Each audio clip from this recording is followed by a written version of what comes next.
선지자는 이스라엘 백성들이 듣기에 별로 좋지 않은 예언을 많이 했습니다. 오늘 본문에도 보면은 선지자들에 대한 말씀이라로 시작하면서 굉장히 강력한 또 신랄한 어떤 그런 비판 같은 말씀을 전하고 있는데요.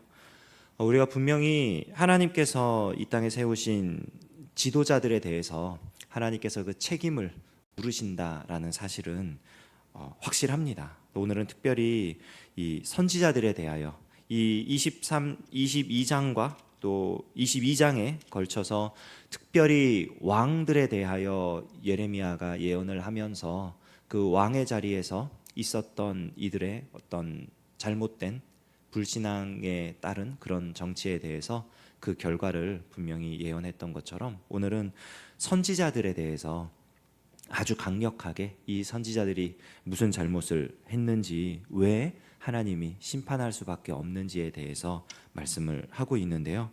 예레미야의 심정이 굉장히 어렵습니다. 내 마음이 상하며 내 모든 뼈가 떨리며 내가 취한 사람 같으며 포도주에 잡힌 사람 같으니, 이거는 정신을 차리지 못하고 도저히 어떻게 할 수 없는 상황이라는 것을 굉장히 시적으로 표현한 것이죠. 왜 이렇게 되었느냐? 이는 여호와와 그 거룩한 말씀 때문이라. 말씀을 주셨는데 그 말씀을 듣고 예레미야가 거의 정신을 잃을 정도로 충격을 받았다는 거예요. 너무 충격을 받았고, 그래서 도저히 제대로 서 있을 수 없을 정도까지 지금 힘든 상황이 되었다. 내 마음이 지금 너무 어렵다. 지금 그 말씀을 하고 있는 건데, 10절을 보면 이 땅에 간음하는 자가 가득하도다. 저주로 말미암아 땅이 슬퍼하며 광야의 초장들이 마르나니 그들의 행위가 악하고 힘쓰는 것이 정직하지 못함이로다. 이 땅의 현실에 대해서 예레미야가 말을 하고 있습니다. 이 땅에 지금 간음하는 자가 가득하고 저주가 가득하고 악하고 그 정직하지 못한 그런 행동들이 너무나 많다라고 하면서 이 땅의 슬픈 모습, 이 땅의 비참한 모습 때문에 너무 속상하다. 그런데 11절에 보니까 이제 그 상황이 초래된 이유가 나와요. 이유가 뭐냐? 여호와의 말씀이니라 선지자와 제사장이 다 사악한지라 내가 내 집에서도 그들의 악을 발견하였노라. 이것이 예레미야 선지자를 힘들게 만든 여호와의 말씀입니다.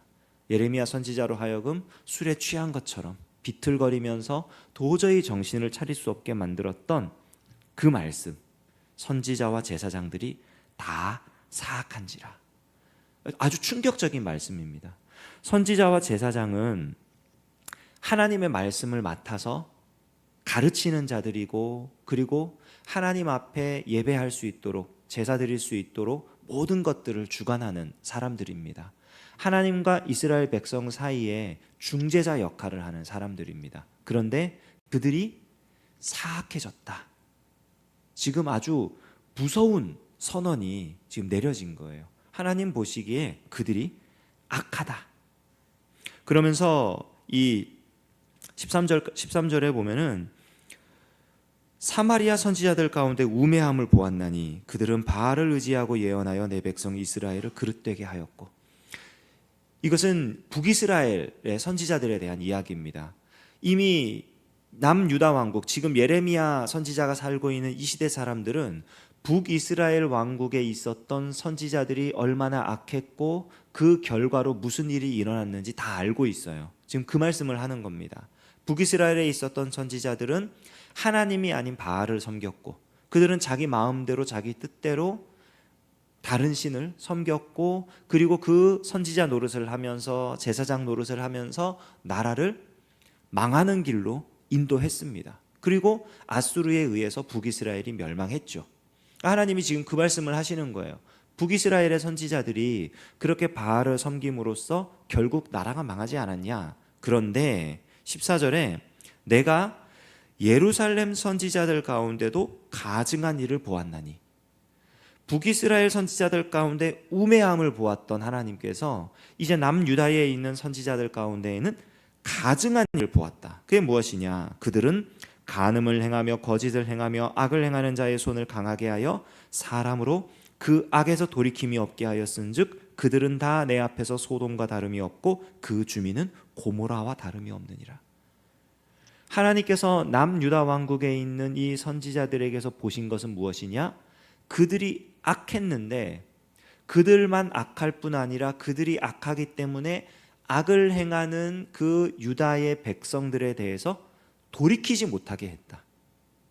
악을 행하는 그들이 그대로 악을 행하도록 오히려 독려하고 그들을 장려하고 그들이 악을 행하는 것에 있어서 괜찮다, 그 정도는 괜찮다, 그랬다는 거예요. 쉽게 말하자면.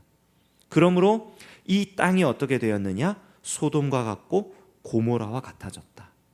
소돔과 고모라는 하나님께서 심판하신 대표적인 도시들이지요.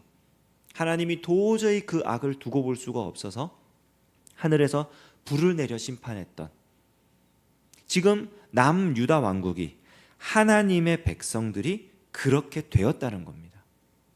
하나님이 심판하지 않을 수 없는 그런 지경에까지 이르게 되었다는 겁니다. 어떻게 그렇게 되었는가? 그럼 그 선지자들이 했던 말이 무엇이냐? 16절 이하를 보면은 그들은 너희에게 헛된 것을 가르치나니 그들이 말한 묵시는 자기 마음으로 말미암은 것이요 여호와의 입에서 나온 것이 아니니라. 그러니까 그들이 이스라엘 백성들에게 하나님의 말씀이라고 받아서 전해줬어요. 그런데 실상은 그것이 하나님께로부터 온 것이 아니라는 거예요. 그 내용이, 구체적인 내용은 뭐냐? 17절에 나옵니다. 항상 그들이 나를 멸시하는 자에게 이르기를 너희가 평안하리라 여호와의 말씀이니라 하며 또 자기 마음이 완악한 대로 행하는 모든 사람에게 이르기를 재앙이 너희에게 임하지 아니하리라 하였느냐. 그들이 이스라엘 백성들에게 했던 말이 좋은 말이었어요. 나쁜 말이 아니었습니다. 어떤 사람에게 불안하게 사십시오, 힘들게 사십시오, 어렵게 사십시오, 이렇게 말하는 것은 서로 기분 나쁜 일입니다. 잘 될 겁니다. 복 받을 겁니다. 행복하실 겁니다. 잘 되기를 바랍니다. 이게 좋은 말이지요. 선지자들이, 제사장들이 이스라엘 백성들에게, 남유다 왕국의 백성들에게 그 말을 했어요. 평안할 것이다, 잘 될 것이다. 그런데 문제는 뭐냐? 하나님께서 지금 이 사람들이 그 말을 한 것이 잘못됐다고 하는 게 아닙니다. 그 축복의 말을 한 것이 잘못된 것이 아니라 그 축복의 말이 하나님께로부터 온 것이 아니라는 게 문제라는 거예요. 이 당시 정황을 우리가 조금 이해를 해야 되는데, 예레미야 선지자가 살던 시대에 하나님께서 하신 말씀은 분명합니다. 뭐냐면 내가 바벨론을 통하여 이스라엘, 이 유다 왕국을 멸망시킬 것이다. 그래서 다시 회복시킬 것이다. 내 백성이 되게 할 것이다.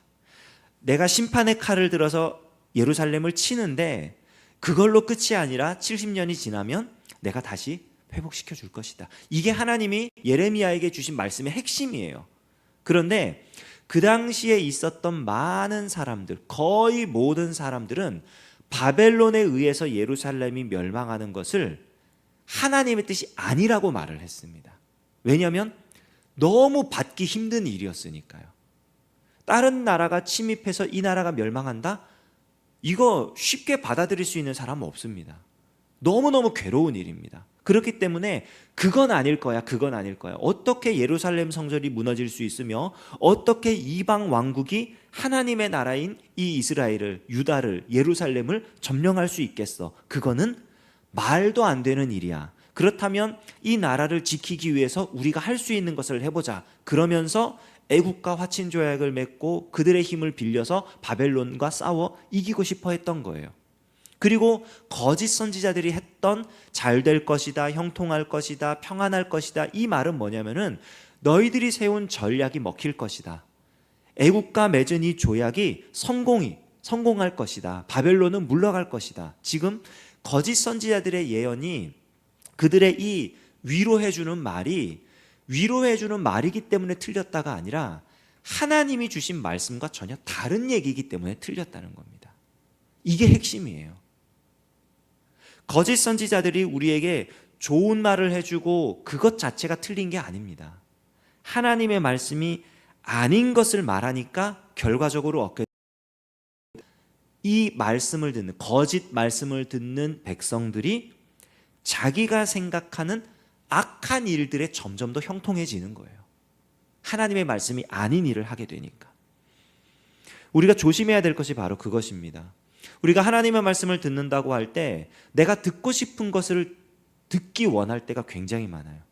그리고 내가 듣고 싶은 그 말씀이 들릴 때에 이것은 정말 하나님의 말씀입니다. 아멘 하면서 받다가 내가 듣고 싶지 않은 말씀이 들릴 때에 이건 하나님 말씀이 아닌 것 같은데요. 다시 기도해 보겠습니다. 다시 한번 생각해 보겠습니다. 할 때가 굉장히 많습니다. 그러나 하나님이 지금 우리에게 주시는 말씀은 뭐냐? 하나님 말씀이면 들으라 이거예요. 오늘 우리 읽었던 본문의 마지막인 22절에 보면 이런 말씀이 있습니다. 그들이 만일 나의 회의에 참여하였더라면 내 백성에게 내 말을 들려서 그들을 악한 길과 악한 행위에서 돌이키게 하였으리라. 구원의 길이 있다는 겁니다. 회복의 길이 있다는 거예요. 뭐냐면 그들이 내 회의에 참여해서 내 말을 들었더라면, 하나님의 말씀을 듣고 그 말씀을 있는 그대로 선포했더라면 백성들은 그 말을 들었을 것이다. 하나님께로 돌아왔을 것이다.